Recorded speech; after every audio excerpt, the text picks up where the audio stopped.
And just bring it up, bring the top down. Oh, we're live already. Hello, gorgeous people. Lovely to feel you down the camera. Welcome to today's conversation where we're going to talk about death, dying and letting go. Well, we're going to talk about as much as we can in the time we have. And as it always is, particularly now, it is very pertinent that we have conversations about death, about dying, and how it is that we have to learn to let go in our lifetime so that when it happens and we ready ourselves for it, we actually start to become, and I'm not going to use the word resilient, but more accepting, maybe even welcoming of death and dying and letting go as a very important and natural part of the life cycle. So I'm going to talk a bit more about that. But what I do want to start by saying is some of the things I'm going to touch on today are probably going to perhaps trigger some of you, be evocative, perhaps because of your cultural belief system, perhaps because of how you're experiencing what's going on in the world at the moment, but be open. So just be open to the conversation today. So I want to start with one of the questions that came in, which is, why are you talking about death? Someone sent in. And so I want to invite you to ask yourself, why is it so important that we actually do talk about death? Why is it that we actually, and many religions, from the moment we start in life, we're actually taught about death. We think about death instead of being this terrifying, fearful thing. Something that we entertain is a part of life. So why is it important that we actually do bring conversations about death into our day-to-day, perhaps even, rather than when we're just forced to do it? One of the things I want you to think about for yourself is how you are reacting and responding to what's going on around you, from what's happening with COVID to what's going on in terms of Black Lives Matter, Floyd's death, the multiple deaths consistently attached to that as well. That being this whole very, very important issue and conversation to be had. But I'm going to step away from both of those and come back to you. If we actually talk about death, if we actually explore it and look at it, what we realize is that we're actually very familiar with death even from our, not our infancy, but from when we are very, very small. If you think about it, from a very early age, you're already starting to experience death. You experience death in a way that you lose your childhood. You lose something very important to you. You grow into, perhaps too soon, too prematurely because of your situation, you suddenly go from being a child to being an adult. That happened to me. I had to move so quickly away from being little to almost parenting two adults because of their relationship. Now, I never had the chance to mourn that until I became an adult, but we're constantly losing parts and sides of ourselves. First, broken hearts, losing boyfriends, losing parents, divorces, accidents, all sorts of things happen to us where we are actually experiencing death from the get-go. And yet, we don't choose to acknowledge it. And you'll see when I talk about grief, and I often talk about current grief, if we actually look at our lives and recognize that we're experiencing death quite regularly around us, it gives us the opportunity to not only acknowledge it, but to allow ourselves to also grieve it. Again, better preparing us for the cycle of life and death and loss all the way through our life. So I'll get you to just think momentarily for yourself, where is it? Hello, good morning, good evening. There's lots of people saying, hi, Vashti. I'm going to come back to what I'm talking about, though. I want you to think about right now something that for you was not necessarily maybe a physical death. It could be that of someone you loved.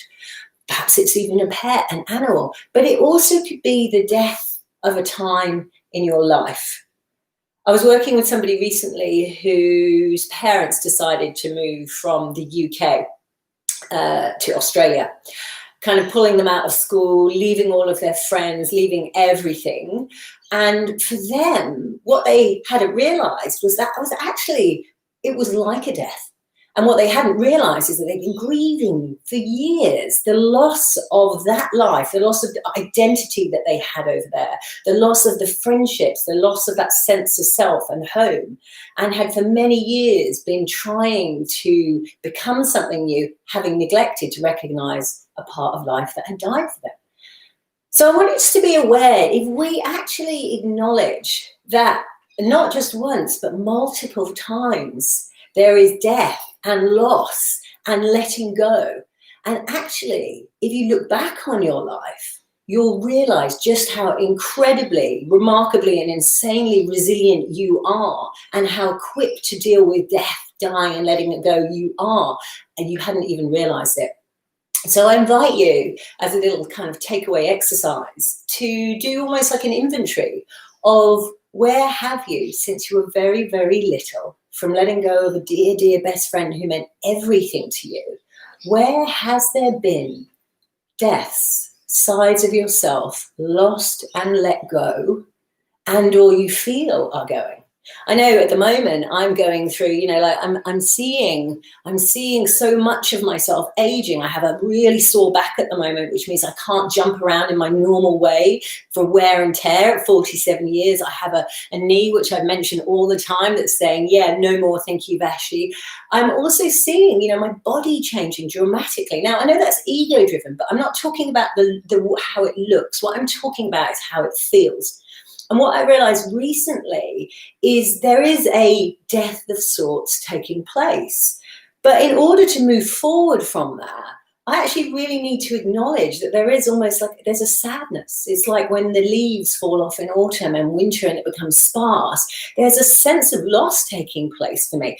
But in alignment with that, and just to the right or just beside it, as I embrace that death, that side of self, like I embraced that, well, it took me a long time to embrace it, but letting go of that side of myself that was represented by my husband, by being a couple, by Andy. When you embrace the letting go, what you have the opportunity to do is to begin the welcoming of.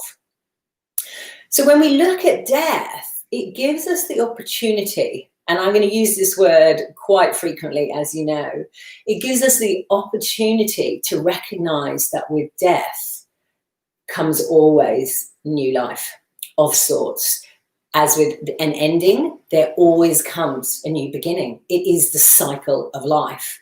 So if we can embrace that, perhaps, and this isn't taking away the challenge, the pain of death and the letting go and or how it has come about, but if we can embrace that it is not singular, there is always a duality, loss and gain, death and birth, endings and beginnings, which is why we need to explore the concept of death on a regular basis and start to look at death in a very different way. So where I want to go to now, and again, remember, let's talk about, it's just a kind of, it's a taste bud tantalizing kind of bite of something, but we're not going in all the way. This is something I love to talk about and very passionate teaching about. So I just want to introduce a few little concepts to you. So we need to talk about death, because if we talk about death, if we embrace it, acknowledge it, try and understand it, we recognize that we are far more equipped to deal with it, to dance with it, to embrace it, and to acknowledge its significance in the life cycle and in your life cycle. So let's talk about now in a bigger scale what death is if we break it down. So the first part of what I want to talk about, moving on from why we need to talk about it, is what is death to people? And so death can be so many different things. We can look at it in the context of our own deaths. How do I feel about my own death? The next piece is, how do I feel about my own death and how it might affect others around me? How do I feel about leaving people behind? And the third part I want to talk about very briefly. I feel almost mean only just introducing these as concepts, but again, it's just a start. The third part is, what does it mean to have a good death? What does, for some people that's a contradiction in terms, a good death? So let's start with, what does death mean to you? What does death and dying mean to you? So when I'm talking about death, I'm talking about, if I think about my own death, what is it I'm actually scared of? So I want you to think about it. Is it your own death you're scared of? Or is it the fact that when you die, you actually fear what might happen to your children? Or you might fear what happened to those people that love you? Or is it your own death that you fear? So this is an interesting one, and you'll see me smiling through this because, one of the fascinating things that I hear all the time when I'm running workshops on death and dying is I don't mind the idea of dying, but I want to die in a way that's, inspiring and not painful. And, and this is a strange one. We even have human ego about how we die. I want to die an exciting death. And I'm going to give you an example of that. But before I do, I want you to think about, and I also want to acknowledge, which I haven't done a good job of, that we are always surrounded by death. What Corona has brought right in front of our faces, partly because of media and partly because of what has been going on, is the fact that more people are dying that we know about. But there's always people coming and going and dying, not so far away that we take no notice of. So let's just acknowledge that there is always pain and loss and birth going on in the world. So we'll just stick with that for the moment. So I go back to what I was asking you. I want you to think about, when you think about your own death, how do you imagine it? This is a strange question. So what do you think about? Do you imagine yourself growing very old, in an aged care centre, losing your mind, not recognizing anyone, not having family and friends around? Is that what you fantasize about? Is that how you see your own death? Or is that what you're terrified of? It's interesting. There's this phenomenal journalist, and she talks about, and she, I believe, is a war journalist, and she is covering something, and she is driving somewhere, and she crashes the car. So it rolls and rolls and rolls and rolls and rolls. And I'm sorry, I can't give you her name this moment because it escapes me. But she's rolling the car. And as the car is rolling, she's crashed the car, right? But she's not away. She's not in Beirut or somewhere remarkable as she is covered in as a journalist, war journalist. And she's rolling the car. And what she said was going through her mind. And there is a TED talk, which we'll put in resources, with her explaining this in much more brilliant detail. What was going through her mind as the car was rolling was, oh my God, this is my life. This is my career. Am I really going to die in a crappy car rolling accident and not being kind of, shot down covering something very important and pertinent that I need to share with the world? And she chuckled to herself, having survived the accident, chuckling at how, even close to her death, it was the human ego that she was worried about, that it didn't look good, that she would die this way. She wanted to die a good and impressive and powerful death.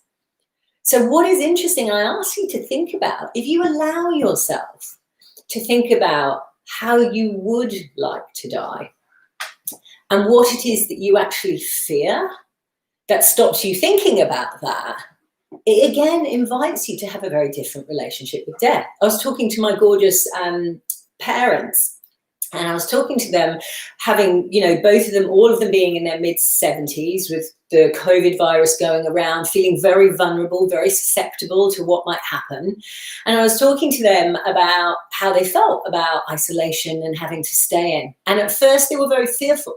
We are vulnerable, we are older, we need to stay in. And then they started moving into this space as things have started to open up around the world into, I do not want to risk not living my life fully. I do not want to die in a hospital bed, but conversely, I don't want to die not having lived my life to the fullest. So they have been taking risks in an appropriate way and trying to create little adventures, knowing that if they were to get sick, that they would feel that they had embraced their life and potentially their death to the fullest. So be aware, how is it you would like your death to play out, and start to think about it. And here's a really strange invitation to you. Start to talk about that. I invite you to start to talk about death in a more inspiring tone, and not one that is always loaded and anchored in a fear. Because what we tend to do is just like, let's just shut it out.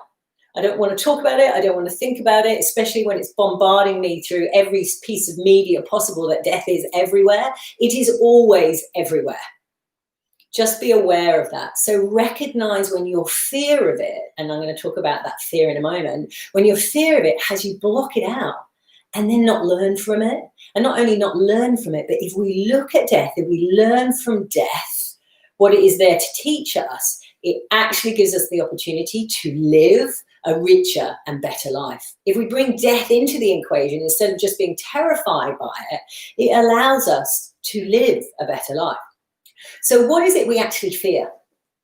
Most of the time we fear pain. I know I do. I've always said I'm not afraid by death at all, but I don't want pain. I don't want to die in suffering and pain.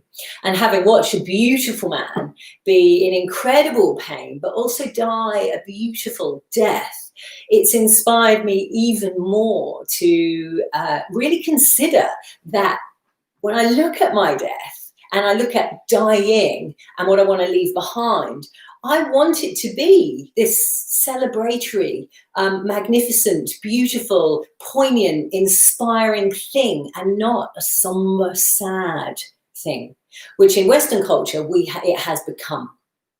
And we'll talk a bit more about that. The way that we acknowledge and celebrate death in Western culture is so very different to the multiple cultures around the world that acknowledge death in such an important and celebratory way, from an ending to a beginning. They embrace that and they're letting go.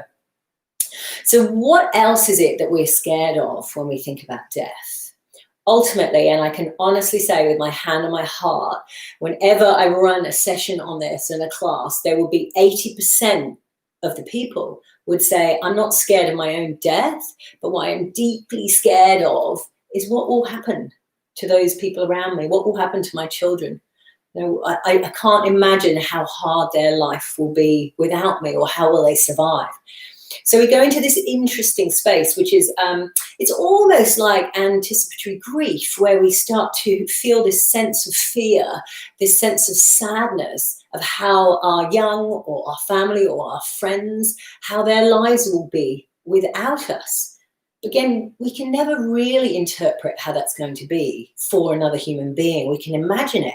So we also need to be very mindful of where we can sometimes project our own fear about death onto those around us, to have them then begin to fear death in a way that is not necessary. Something else I want to bring up as well is, and I'm going to share something very personal with you.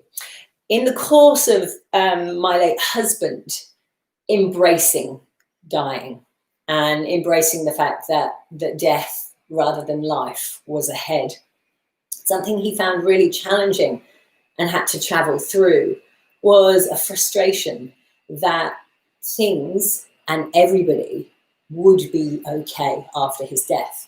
I have this really beautiful video footage which I keep in the vault, and it's a little video of him saying, I know that Vashti will be fine when I die, and I know that she will do an amazing job of bringing up Jessie and Indy. And I know that they will all be fine. And then you see this sort of almost little boy face come through, and he owns very powerfully, and I don't want them to be fine. I don't want everything to go on okay without me. I want it to be difficult without, I want there to be a noticeable impact of my absence in this world present. And you see this little tear trickle down his face. And you, in that powerful, beautiful moment, you see the fragility of us being fearful. And this is another thing that people talk about, that when I'm gone, there's just nothing. It's just gone. What will my life be about, have been about, if everybody's okay and moves on? So when we are preparing ourselves, and this is the dying part, it's about making peace with who we've been, what we're leaving behind, and what it means to let go of this body, this life, this family. And it's a really important part to own, because often we don't want to own up to that. And I was so inspired by my beautiful friend and late husband having the courage and the vulnerability to share that. And he talked to me about it. But I really do invite you to also see, look, I'm cradling my heart there because I find it so beautiful. But I do really invite you to think about that, because it's okay. It is okay if part of your not looking at death or your fear of dying is what will happen when I'm gone? What will it be like? It's nothing, right? I've gone. And to acknowledge that is the first part, or not first part, but one of the really important parts of being willing to embrace looking at your own death and looking at what it means when you're not here, to start to welcome the concept of death as a very important teacher in your life. Ali, what was the other thing that I wanted to talk about in that? So what do people usually fear about death? And then you wanted to go to on death, how and when, and others' death, our fear to others' death. Sorry, that's Ali. Alejandra, hello Ali. I had a really beautiful conversation with Alejandra, who's just to my next now. And she was talking about, are you okay with it if I share this? So Ali has beautiful heritage in Colombia, where her amazing, is she 86, your grandma? So. She's about 86, and she's got this joie de vivre. She looks like a kind of 40s film star, and she's got these amazing cheekbones, and she's always dancing in her little sort of sexy Colombian 86-year-old way around the kitchen. And Ali said to me before this conversation, she said, I started to realize that at some point my grandma will die, and I've kind of been sad about that and fearful of it, because she's in Colombia and I'm here in Sydney, and if I think about that, I want to spend more time with her. But what I've started to realize is that if she does die and I don't get to spend that time with her, and I don't get to be with her, she's with me. She's always with me. And there's ways of thinking about her and smelling things and doing things that have her be with me. And I turned to Alejandra and Ali, and I said to her, but like, can you not see, Ali, you're already part of her legacy. Ali's ridiculously sexy, and she's an amazing dancer, because she's got that very un-Caucasian Western, as I have, ability to move, and she embodies life. She's always like knocking me around going, come on, you need to go out more, you need to do. She's just filled with already the legacy of her vivacious grandmother. So the other thing I want you to think of when you are thinking about just exploring that notion of you not being here, and I talk about this almost until death, where and how can your legacy be gifted and continue on after you? And that can happen now. I watch my cubs doing things, and I see little elements, little cheeky little things of mine that I don't even know that they picked up. I see it all the time in them, little elements of Andy, little things that they acknowledge that they really think is important. I start to see those here already. So also be mindful when you start to actually consider, what would it mean if I'm not here? What is it that you want to share? I don't just mean, when I'm talking about legacy, some profound thing you want to have left behind, or I want to have written 5 books, or I want to have, it's not about that. What are the little subtleties that you would like to pass on and share that will, even after your death, have you live on in a very different, very meaningful, subtle sometimes way? So where I want to go now is I'm just having a look at some really important questions. So excuse me coming in really scary and really close to just have a look. Is our fear to other people's death? A lot of people are saying that they're not. Yeah, so I'm just reading one of the questions, and then a lot of people are saying, I'm not scared of my own death. I'm scared of seeing other ones, my loved ones, dying. And this is a really powerful question. The word there is scared. And if we take the word scared and we look at fear, what we start to explore in the whole concept of death and dying is a much more complex conversation. If we go over here and we look at our own death, not afraid of death, but maybe afraid of pain, we go over here and we talk about the fear of watching loved ones die. It's so important with these areas that we break them down.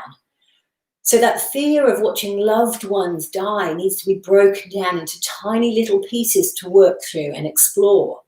So I ask you to think about, what is it that scares you about that? Because what tends to happen usually, and there's different variants of this depending on what life you've led, where you come from, in terms of social structures. I'll explain a bit more about that in a moment. But the first piece of that is I fear, and believe me, I have considered this consistently, having watched Andy die and then raising 2 children by myself.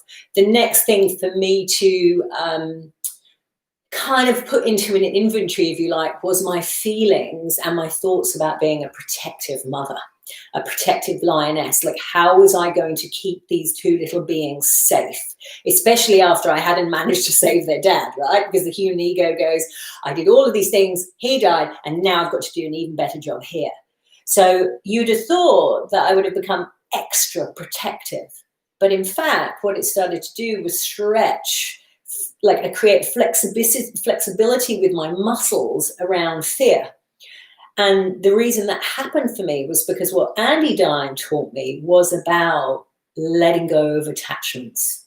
So what I'm talking about is when you think about someone you love dearly, or maybe you are watching and going through that right now, what is it that you actually fear?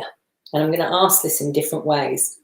Do you fear, or do you experience, rather than fear, the avoidance? Because what happens is scared is flight or fight. It's where we start to move into that dis-ease, that discomfort, flight or fight, run away, run towards. Because when we start to sense loss, when we start to sense something being torn away from us, when we start to go through the whole process of thinking of a life being taken away, we move into that, literally, again, that anticipatory grief, which is terrifying. We think about what it will mean for this person to suffer and or for them to die, and we go into a deep sadness. So the first thing I ask you is to just be mindful, to just be aware of, is it that I am scared of the pain that I will feel with their loss? Is it that I am scared of how I will feel watching them in pain and suffering and not being able to help to take it away or to stop it? And so when we look at those 2 questions, it allows us for a moment, because there's a whole other bunch of questions over here, it allows us to look at what is it we need to, or not need to, but could and can start to explore to actually familiarize ourselves with that pain, with that possible sadness. Because it's one of the significant things. We fear it because we don't want to feel it. Because if we feel it, we have to process an extreme sense of loss, which is perhaps not even here yet. So being mindful, that first thing, what is it that scares you? Is it your own pain? Because, and this is an interesting one, it's a little bit like the human ego of like, I don't mind dying, but I want to die a kind of cool, grey, or, painless death. And I say this with love, okay, because this is going to sound a little bit controversial. Often when we fear, it's not that we don't love that person with all our heart. When we fear their absence and they're gone or their loss, we are left without them. And sometimes for some, as a mother or father, a wife, a daughter, we lose our identity. So we can't, not only do we fear the pain of losing that person, the sadness and the pain of their death, but we also start to anticipate being able to imagine ourselves in the world without them. How could we go on without them being there? And so what we actually begin to go through is not only the fear, the scared of losing them, but the scared and the fear of who we are in the world without them. I can't imagine myself, I hear people saying, I can't imagine myself without my father in my life. I can't imagine myself without my husband in my life. I don't think I could go on when my child dies. We hear these incredibly profound statements when we are thinking about and or are watching those people we care about die and let go of them. So I want you to be aware of that, asking yourself, get super duper clear of what it is that you are actually scared about. Is it about watching suffering and how you're going to cope with that? Is it about how life will be after them? Is it about the sadness of them not being in the world? So when you give yourself the opportunity to answer those questions, it allows you, as with grief, to break it down. And I know it sounds a bit methodical and clinical, but it's this actually beautiful, even poetic way of, if you think about a house of rooms to go into, instead of being overwhelmed at the whole thing, it allows you to go into one room and go, what am I scared of? What would my life be like without this person? What do I fear most? How is it? What is it I fear most about watching somebody else's suffering and pain? Is it that I feel like I'm not making a difference? Is it that I feel guilt? Is it that I can't help them? So start to ask yourselves these really incredibly important, significant questions. The other piece that I want to talk about, and again, this might seem a little triggering for some of you.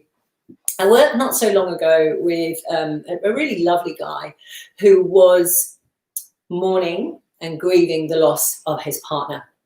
And his partner had a huge family dynamic, and being a part of this family dynamic gave him the family, the grounding, the foundation of self that he'd perhaps never grown up with, growing up with a single parent who he was no longer in relation with, having had a really tough childhood. With his partner, he had this whole different world, and it was a relatively new relationship.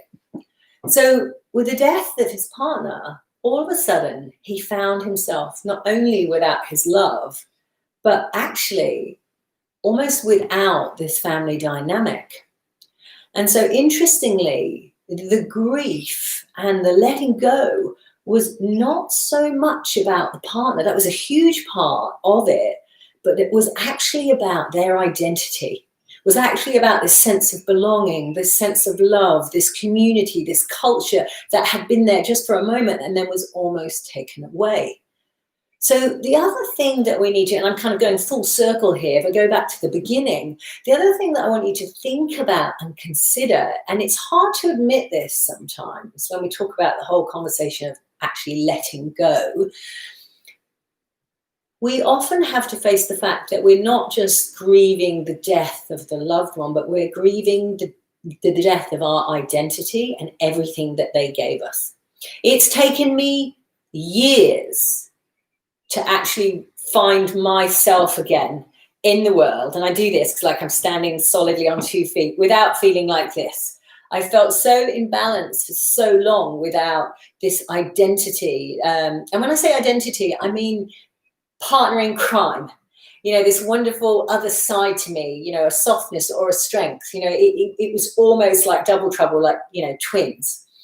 And the identity I'm talking about is having always felt kind of quite alone in the world. When you find this partner, this missing piece, you feel really solid and strong, like can do anything. And when they suddenly go, it was almost reverting back to, well, who am I in the world without this love, without this other person? For some, it's a huge identity. It's, you know, if you are somebody that in a relationship with somebody who has the identity, you know, an athlete, an author, a politician, it's all about them. And they suddenly go and you just are yourself, your little self in the world. You lose your child, you lose your family. Who are you when you no longer have that role of mother or father or daughter or son? So it becomes this very challenging but beautiful cycle of, with the death, there has to be the space of grieving that, but then there always comes the birth of. So do you spend the rest of your life grieving the loss of and the identity of, or do you simultaneously, when the time is right, embrace the birth of who you can become as a result of them, but also as a result of recreating your own being and identity in the world, with the war wounds and the scars and the embodying of who has gone, bringing you into who you're capable of being moving forward. So I want to wrap up today, and I want to talk about something sort of controversial but super important, and as always very pertinent to the now. The whole concept of what's called a good death. And again, you know, for the experts out there in the world, and for those of you that are kind of frustrated with me just skimming and touching the surface of these very, you know, ocean deep conversations that can be had, right now, the whole concept of a good death has been put, if you like, under the spotlight. Again, talking to Alejandra in Colombia, and in so many countries, there is a process to death and dying. What we do with our loved ones, with our families, with our friends, when they are dying, and when after their death, and the whole ceremony of that, and also the being with. You know, there have been so many funerals recently in our circle where people have done Zoom funerals.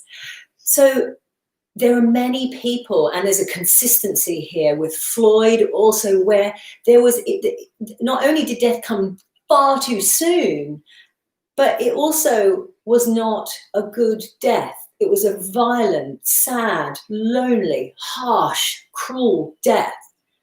And so we also have this sense when we actually look at death, at what it means to help cultivate and create the whole concept of a good death. And this is a strange likening, but we all know I'm a bit strange.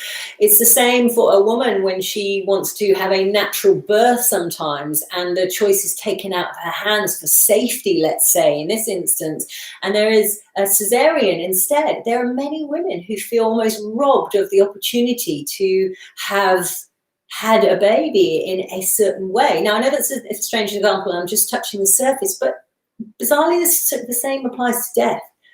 What does it mean for us to not only plan openly for a good death, but how do we assimilate when losing someone to the opposite of a good death? How do we process that? How do we learn to work through that, work through the anger, work through the sadness, work through the unjustness? Don't think that's a real word. So I want to end today's Let's Talk About Death, Dying and Letting Go with a couple of invitations, actually three. The first is to actually think about what death means to you, your death. And what does dying a good death mean to you? How do you see it? Who do you want there? What do you imagine? And what would it feel like? And what do you want to have experienced and given to others in that, when that time comes? The second thing is to watch this whole brief conversation again and actually explore what it is you're most scared of. And when you find that answer, break that piece down again into at least 5 little pieces. If you're scared of watching loved ones die, what is it you're scared of? Is it that you're scared of losing them? Is it that you're scared of what life will look like for you after they've gone? Is it that you're scared of watching the pain and not being able to help? Because sometimes in those instances, it's actually where we learn to become something far more powerful for someone else. It's where just by being with, we create a whole different experience in facilitating somebody else's death. Instead of fighting it and wanting them to fight more, we learn to be different, in a different role for somebody and for somebody. So when you ask yourself what you're scared about, break it down again into the little pieces of that. What is it? Really allow yourself to go and imagine something that you avoid looking at and go into it a little bit more deeply. Remember that analogy. Imagine it like a house. There are different rooms in that space. And the third thing I wanted to invite you to think about is, what does a good death mean to you?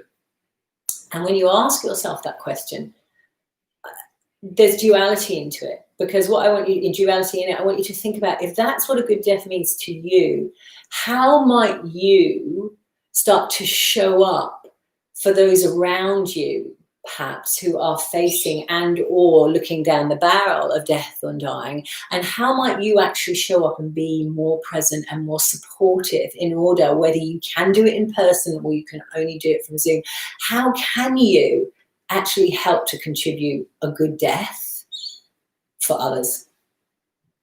So that is all for today. And again, I feel like I promised you like a full, gargantuan feast, and I've just given you a tiny little appetizer. So I guess, I say I apologize, but I hope that in some way I have allowed you to just think perhaps just a little bit differently, or have opened up your thinking in a way that you might explore death, dying, and letting go in all aspects of life in a very different way. And of course, that in every single lifetime, there are beginnings, there are endings, and there is living in between, which is a story, one of my favorite books that I read to my children, explaining death to them. So I want you to think about, as I say goodbye for today, there are always beginnings and there are always endings. There are always births and there are always deaths, and there is the living in between. Be sure and be mindful that you are embracing all three as a very important and natural and significant part of the cycle of life. So that is all from me, my darlings. Goodbye from little Sydney, Australia for the moment, and sending you nothing but love. And remember that everything happens for you to learn something and to live and lead in a very different way. Big fat kiss. Goodbye for now.